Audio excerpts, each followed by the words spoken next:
एक औरत के पति बाबूजी जब आषाढ़ के महीना लागत बा कहते हैं कि हम परदेश जाइत बा। औरतिया समझावती बा कि परदेश जिन जा।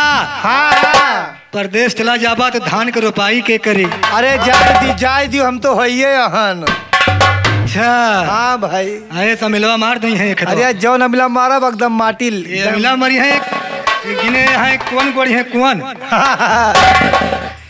पेड़ साफ करी है। अच्छा लेकिन देखा कहना बा अरे अब लागे आषाढ़ तो बैठ के सोचे धनिया ना जाया विदेश माटी कई के ना जाया विदेश माटी कई के जिंदगनिया ना जाया विदेश माटी कई के जिंदगनिया। अब लागे आषाढ़ तो बैठ के सोचे धनिया ना जाया विदेश माटी कई के ना जाया विदेश माटी कई के जिंदगनिया ना जाया विदेश माटी कई के जिंदगनिया।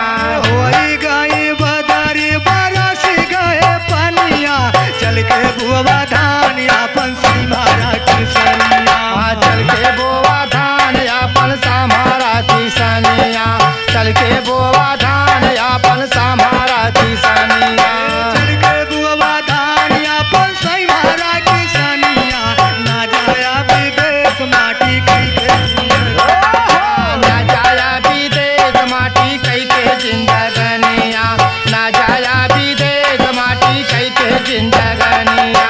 सावन के महीना सुना खजारी के बनिया पर गाहिल ढोला ना झुलावे दिलवर परिगाहिला डोला ना झूलावे दिल बरजनिया परिगाहिला डोला ना झूलावे दिल बरजनिया पर गाहिल ढोला ना झुलावे दिलवर जनिया ना जाया विदेश माटी कई ना जाया विदेश माटी कई के जिंदगनिया ना जाया विदेश माटी कई के जिंदगनिया। भादव के महीना चढ़ी धान पे जवानिया उरा दो बेचारी के बनावे दुल्हन रोवात बेचारी के बनावे दुल्हनिया रोवात बेचारी के बनावे दुल्हनिया उरा दो बेचारी के बनावे दुल्हनिया ना जाया विदेश माटी कई ना जाया विदेश माटी कई के जिंदगनिया ना जाया विदेश माटी कई के जिंदगनिया। पार के महीना सुना रावण कई कथनिया लई गावा चोराए हो जगत के महारानिया लैगावा चोराए हो जगत के महारानिया लैगावा चोराए हो जगत के महारानिया लई गावा चोराए हो जगत के महारानिया ना जाया विदेश माटी करके ना जाया विदेश माटी कई के जिंदगनिया ना जाया विदेश माटी कई के जिंदगनिया।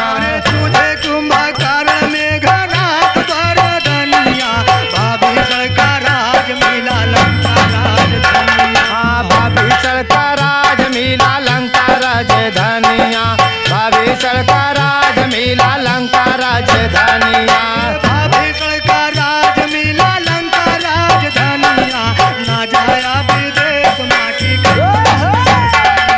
ना जाया विदेश माटी कई के जिंदगनिया ना जाया विदेश माटी कई के जिंदगनिया। तुझे कुंभकर्ण में घनाथ बरदनिया भाभी का राज मिला लंका राजधनिया भाभी सड़का राज मिला लंका राजधनिया भाभी सड़का राज मिला लंका राजधनिया। गुरु रतन बीरा कैला चकनिया लैला कंठी माला साई से लागी लगन